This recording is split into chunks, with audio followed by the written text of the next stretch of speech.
안녕하세요. 태국의 핫한 여행지 치앙마이 다녀왔습니다. 모든 여행에서 제일 중요한 음식, 이번에 치앙마이 식당과 음식을 소개해드리려고 합니다. 참고로 저는 태국 음식 대부분을 처음 먹어보았고 친구가 태국 음식을 잘 알아서 안내해주었어요. 다른 도시도 그런지 모르겠지만 제가 방문한 지역에는 미슐랭을 몇 년 연속으로 받은 가게가 많아서 신기했습니다. 특히 길거리에 있는 푸드트럭 같은 가게도 미슐랭인 점이 놀라웠어요. 미슐랭 이야기가 나온 김에 방문했던 중 가장 맛있었던 미슐랭을 먼저 소개시켜드릴게요. 지하통행. 치앙마이의 가로수길이라는 님만 해민 그곳에서도 핫한 먼님만에 있는 지하통행. 7시쯤 방문했고 대기는 40분 정도였습니다. 대기표에 이름과 전화번호를 적고 순서가 임박했을 때 전화가 와요. 저녁 시간에 방문해서 그런지 이미 품절된 메뉴가 꽤 있었어요. 하지만 메뉴가 다양해서 대체품이 있어 고르기 어렵지 않았습니다. 미슐랭을 받은 메뉴는 따로 표시되어 있었어요. 만두. 에피타이저처럼 금방 나온 만두.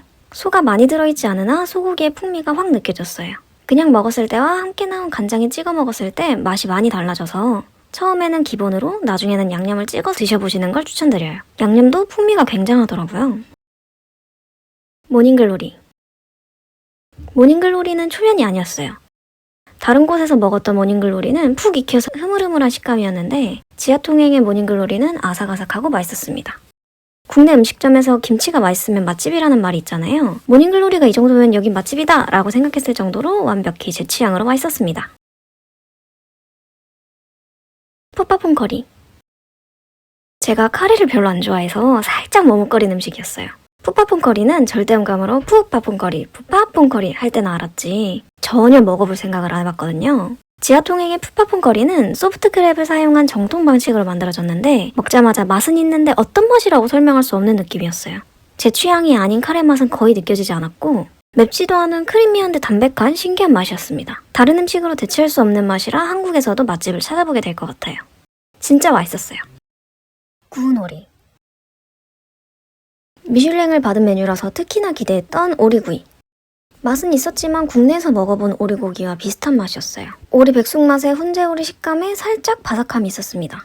물론 맛은 있었는데 기대감이 너무 높아서 기대에는 못 미쳤다는 느낌이었어요. 살코기가 많은 부위 특성상 물릴 수 있는데 양념장과 피클 등이 함께 나와 느끼함을 잡아주는 게 좋았어요. 양념장은 살짝 찍어도 향이 확 느껴져 다른 고기를 먹는 느낌을 주었습니다. 수박 주스. 태국 수박 주스가 땡모반이라면서요? 완전 맛있더라고요. 배부르지 않았으면 다른 과일 주스도 시켰을 텐데 아쉽네요. 진짜 맛있었어요. 지하통행 TMI. 모든 음식이 자극적이지 않고 적당한 간이라 정말 만족스러웠어요. 다른 테이블의 경우 가족 단위로 방문한 팀도 많았는데 튀긴 요리와 고기류는 아이들이 특히 좋아할 것 같고 푸파퐁 커리나 모닝글로리와 같은 요리는 어른들이 좋아할 것 같아서 다양한 연령대가 커버될 수 있어 보이는 식당이었어요. 마지막으로 전부 맛있었지만 개인적으로는 푸파퐁 커리를 가장 추천드려요. 처음 먹어본 저도 국내에서 푸파퐁 커리 맛집을 찾아다녔던 친구도 귀국해서 생각난 음식이 푸파퐁 커리였거든요. 다음으로 소개시켜드릴 미슐랭 식당은 미나 라이스 퀴진. 정문부터 웅장하고 넓은 미나 라이스 퀴진. 시내와 거리가 있어 참참마켓 구경하는 일정과 묶어 주말에 방문했어요. 11시쯤에 웨이팅했다는 리뷰가 있어 오픈 시간인 10시에 맞추어 방문했어요. 외부 못지않게 내부도 넓어서 테이블 간 간격이 넓은 점이 너무 좋았습니다. 새우튀김. 튀김에 있는 쌀알은 안 딱딱하고 티밥 같은 식감이었어요. 베스트 메뉴고 많이 추천한 이유를 먹자마자 알았습니다. 소스는 상큼했고 새우는 탱글탱글하고 튀김은 아프지 않게 바삭해서 좋았어요. 마사만 커리 치킨 앤 로티. 보자마자 비주얼이 닭볶음탕. 플레이트에 찰밥과 함께 먹으려고 시켰는데 선택한 안목에 감탄했습니다. 마사만 커리 향이 심하지 않았고 즉석 카레보다는 강황의 향이 났어요. 살짝 마라 향도 나고 오묘했는데 하나도 맵진 않았습니다. 다양한 맛이 느껴져 신기하고 맛있었어요. 같이 나온 로띠는 난 같은 맛이 아니고 감자전처럼 쫀득하니 별미였습니다. 친구는 맛있는 피자도우 같다고 하더라고요. 바질 돼지고기 요리와 찰밥 플레이트. 볶은 돼지고기 요리는 생각보다 매콤했어요. 맵찔이라면 힘들 수 있어 보일 정도였습니다. 고기가 다져져 있어 식감이 거의 없기 때문에 밥보다는 커리치킨의 로띠와 조합이 더 좋았어요. 찰밥은 색을 입힌 것 때문인지 약간의 풀량 같은 게 느껴졌고 거슬리진 않았어요. 쌀알이 흐드러지지 않고 식감이 살아있어 좋았어요. 혹시 태국 달걀은 뭔가 특이한 게 있나요? 여기서 먹은 달걀은 전부 맛있었어요. 달걀 요리 좋아하신다면 달걀 후라이 추가 강추입니다. 아이스크림. 이름 때문에 아이스크림 튀김인 줄 알았는데 기다란 아이스크림에 얇은 크레이프가 쌓인 형태였어요. 아이스크림은 두 가지 맛이 섞여 있었는데 흰 부분은 바닐라, 노란 부분은 치즈 맛인 것 같아요. 미나 라이스 퀴진 TMI. 대부분 야외 자리라 벌레 걱정이 많았는데 예상보다 잘 관리되어 있었어요. 하지만 벽에 붙어있는 자리 같은 경우는 벌레가 있을 가능성이 높아서 자리를 골라 앉을 수 있는 이른 시간에 방문하는 걸 추천드려요. 메뉴가 다양한데 매장 직원분과 영어로 소통하기는 힘들었습니다. 메뉴 번호만 불러서 주문했고 주문 누락되는 경우가 꽤나 빈번해 보여요. 저도 옆 테이블도 주문 누락됐더라고요. 안 나오는 메뉴는 기다리지 마시고 직원분에게 문의하시는 걸 추천드립니다. 찰밥만 주문 가능해서 밥이 있어야 식사이신 분들에게 추천드리는 식당입니다. 한국인 여행객이 많이 찾는 것 같은데 맛있는 찰밥과 밥 반찬 같은 메뉴가 많아 거부감이 없는 점이 한국인이 많이 찾는 이유 중 하나인 것 같아요. 특히나 옆 테이블의 아이들도 맛있게 잘 먹더라고요. 다음으로 소개드릴 미슐랭 식당은 진저팜 키친.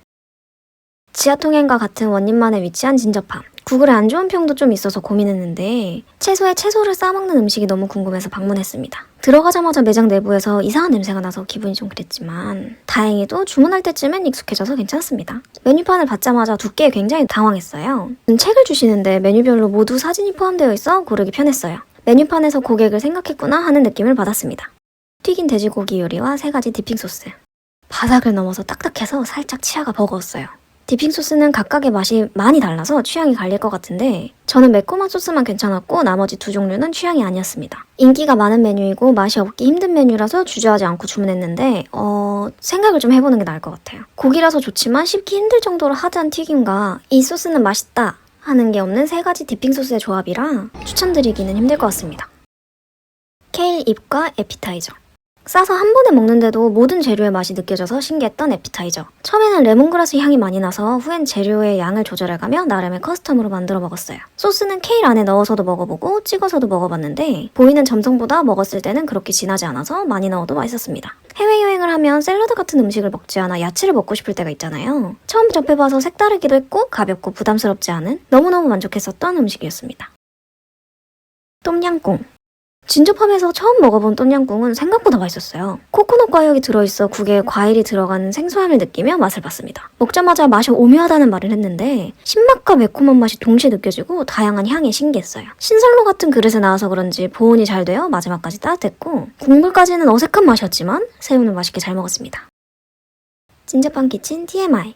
메뉴가 다양해 다른 메뉴들도 궁금했어요. 특히나 생선 요리가 박력있게 생겼더라고요. 치앙마이의 다른 가게보다 금액이 높은 편이기는 하지만 유기농 채소를 사용한 속이 편한 음식인 점은 굉장한 메리트를 느꼈습니다. 하지만 방문할 예정이라면 호불호가 있는 점을 감안하여 다른 방문객의 리뷰도 참고해보시는 것을 추천드려요. 저는 에피타이저가 너무 취향이었어서 만족스러운 식사였습니다. 마지막으로 소개시켜드릴 미슐랭 식당은 블루누들. 오픈런을 해외에서 처음 해봤어요. 9시 오픈 시간에 맞춰 방문했는데 이미 기다리고 계신 분이 꽤 있었어요. 생각보다 내부에 자리가 꽤 있어서 오픈하고 바로 앉을 수 있었습니다. 8번 메뉴, 9번 메뉴. 블루누들 갈비국수는 면 종류까지 정해서 주문할 수 있어서 좋았어요. 국물 맛은 비슷비슷해서 같은 육수인 것 같아요. 살짝 향이 있고 간간합니다. 저희 입맛에는 많이 짜서 면과 고기만 건져 먹어도 짜게 느껴질 정도였어요. 고기는 부드럽고 면도 잘 익혀져서 나왔는데 9번이 8번보다는 좀 질긴 고기가 있어서 드신 다음에 8번으로 드시는 걸 추천드립니다. 스몰로 시켰는데 금액도 저렴하고 양도 적당했어요. 근데 제 입맛엔 짜게 느껴져서 아쉬웠습니다. 치앙마이 푸드트립 TMI. 그냥 맛집을 찾아본 건데 여기저기 미슐랭이라 놀랐던 치앙마이. 태국 음식은 똠양꿍밖에 몰랐는데 푸파퐁 커리, 망고찰밥, 땡모반 등 다양한 음식들을 먹어봐서 너무 좋았어요. 이번 영상에서는 방문했던 미슐랭 식당들을 소개시켜드렸고 다음 편에서는 미슐랭이 아닌데 맛집이었던 음식점 소개로 돌아올게요. 영상 봐주셔서 감사하고 궁금하신 부분은 댓글 부탁드려요. 감사합니다.